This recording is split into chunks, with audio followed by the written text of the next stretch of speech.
Okay. Go ahead. Are we good? We're good to go. Well, first of all, I want to say happy birthday. Yes, now you're 32. I am. How was your day? How was your weekend? It was great. Yeah, and you went snorkeling. Went snorkeling. We did dinner in San Diego on Saturday. Then we went. The detective thing. Yeah. Yeah, was that cool? It was okay. Okay. It was okay. I'm not gonna write it up with you on that. Oh no.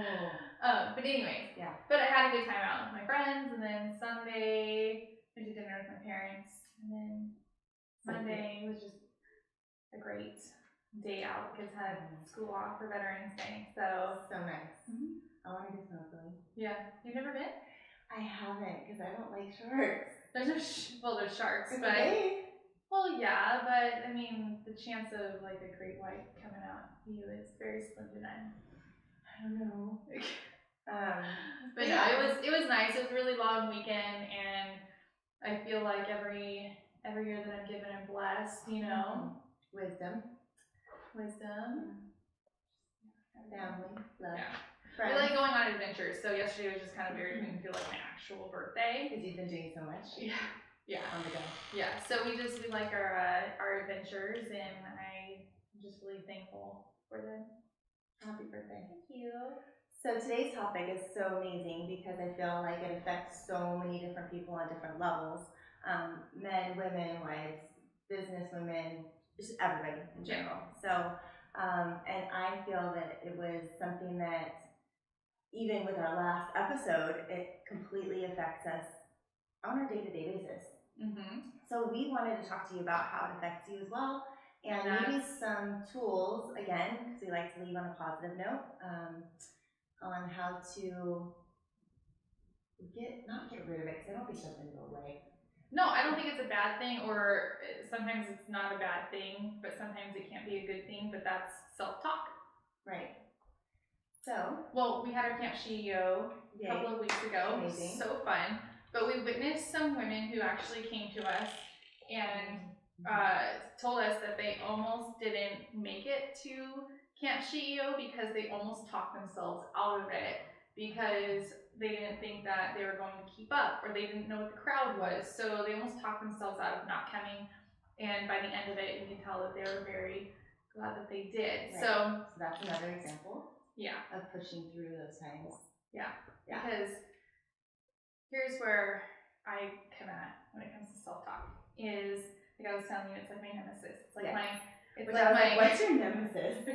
What's a nemesis? So a nemesis is? It's like the evil guy in the plot. Yeah. That's the way I see it. Yeah. Which is a great way to explain, because I was kind of like, oh. Yeah. It's the evil, like, yeah. I don't know. That's a good way to explain it. I like it. That's just how it's the villain. It's the villain. Yes, that's the word that I used earlier.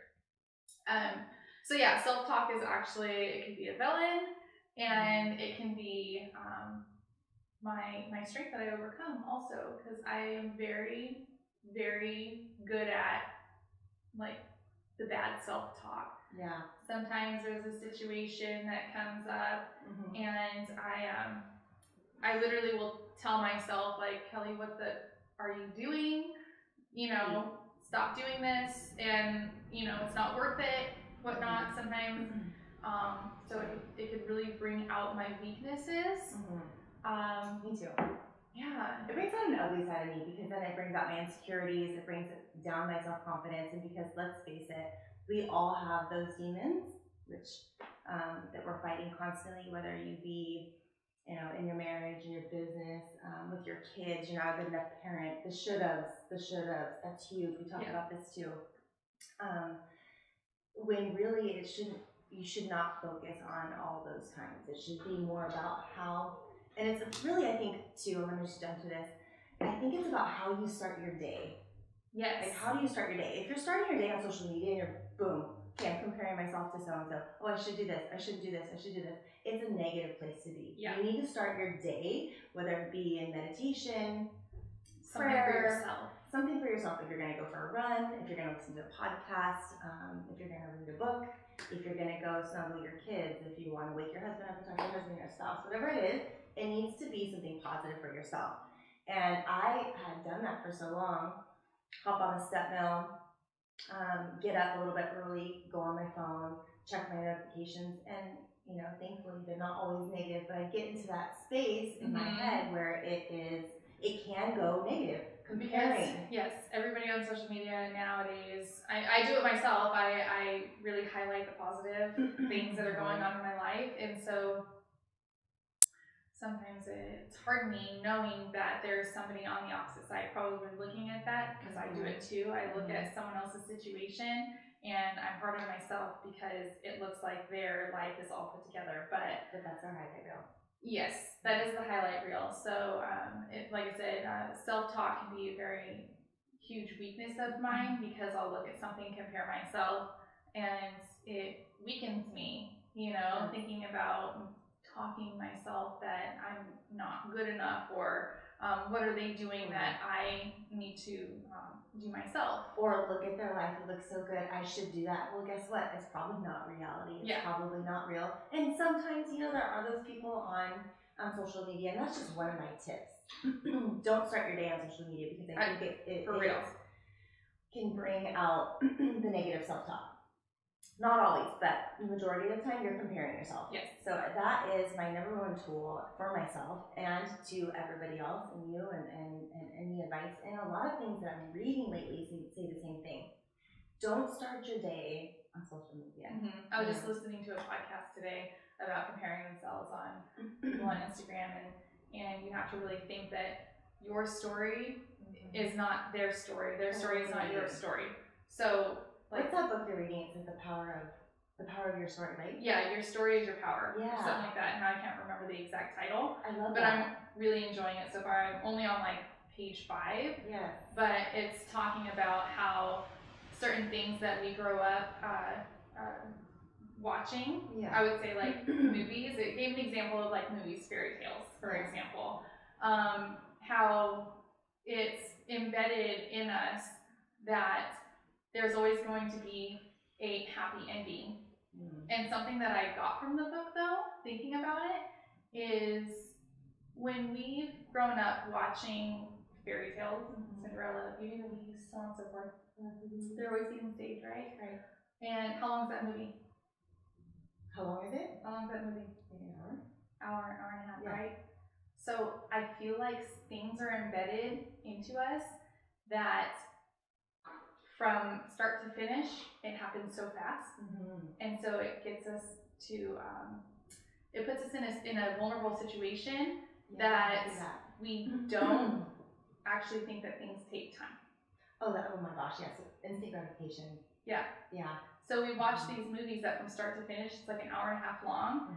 And I think that in the back of our head, psychologically, we that's where instant gratification comes from. Part of it. Totally makes sense. So I want to know. Yes. Because I have an answer for this. Yes, tell me. But what do you do when you find those moments of weakness that you're talking to yourself in a negative way? What do you do to get out of it?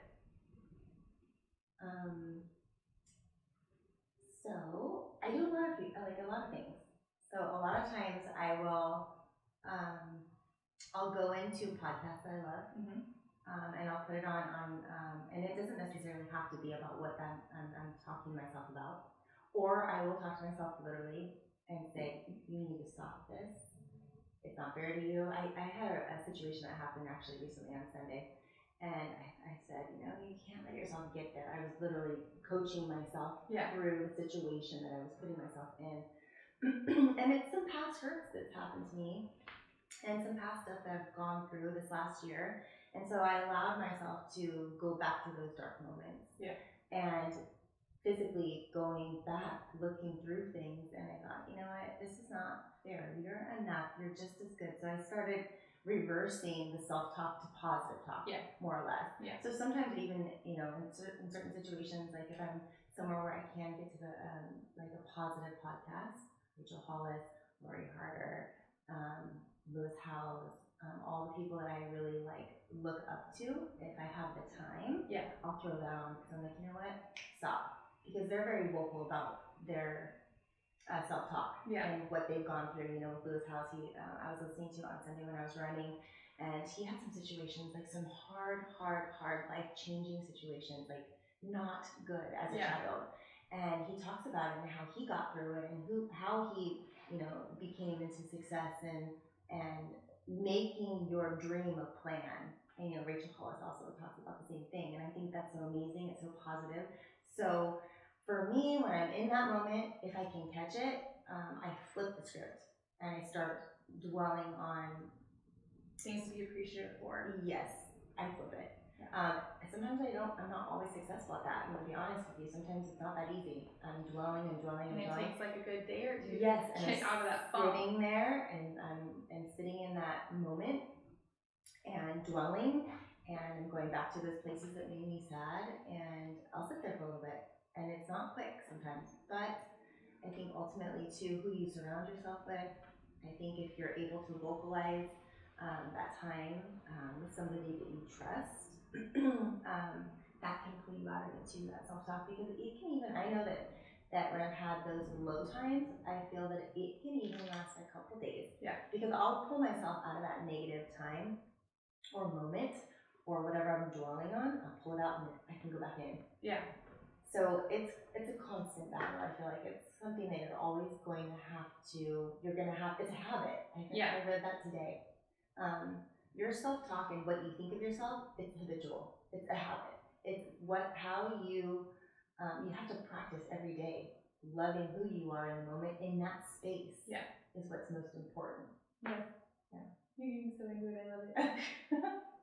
Well, I probably don't have as intricate of an answer. I don't know. Kind of start getting into that, but no. What about you?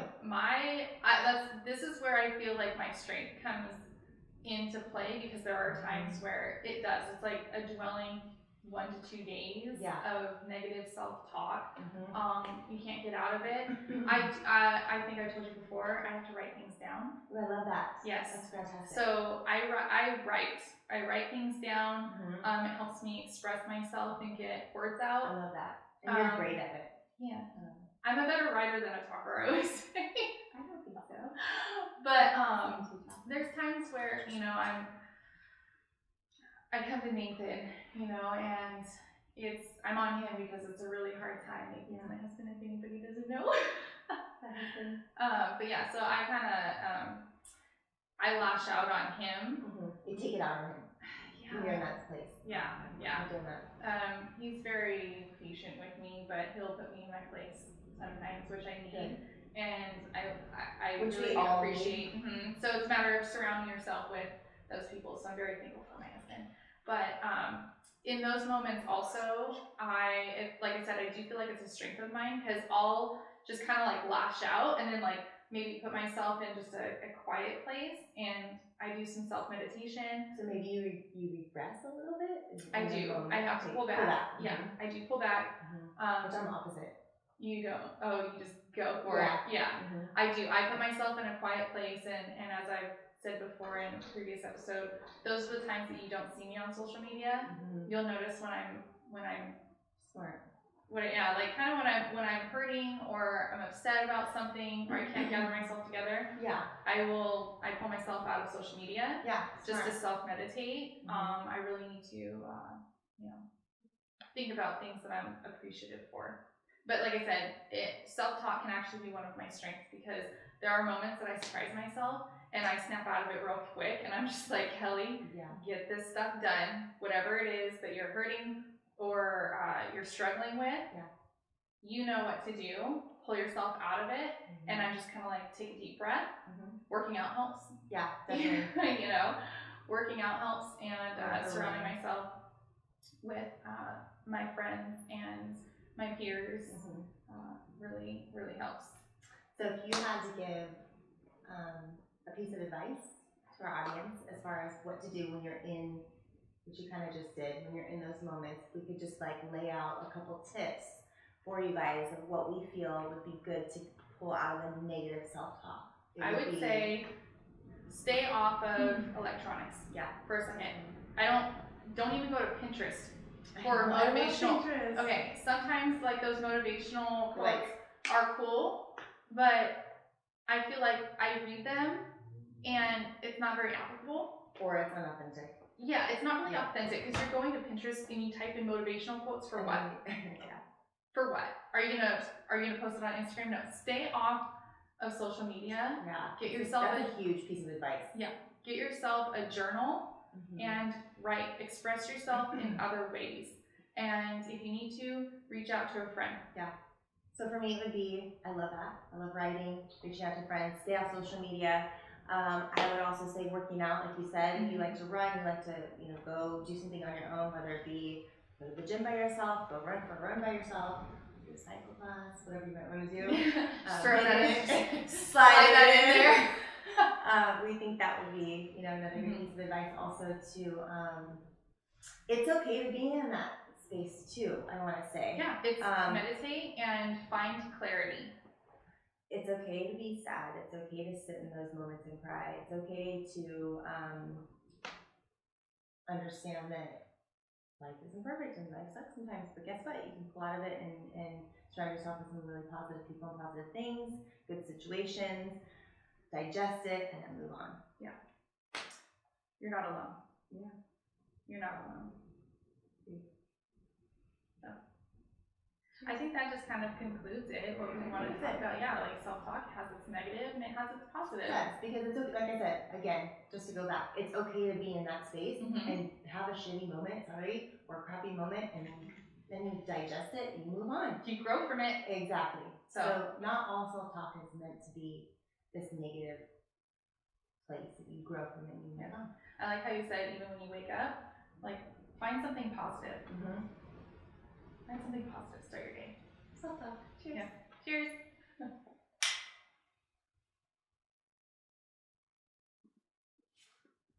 We did it.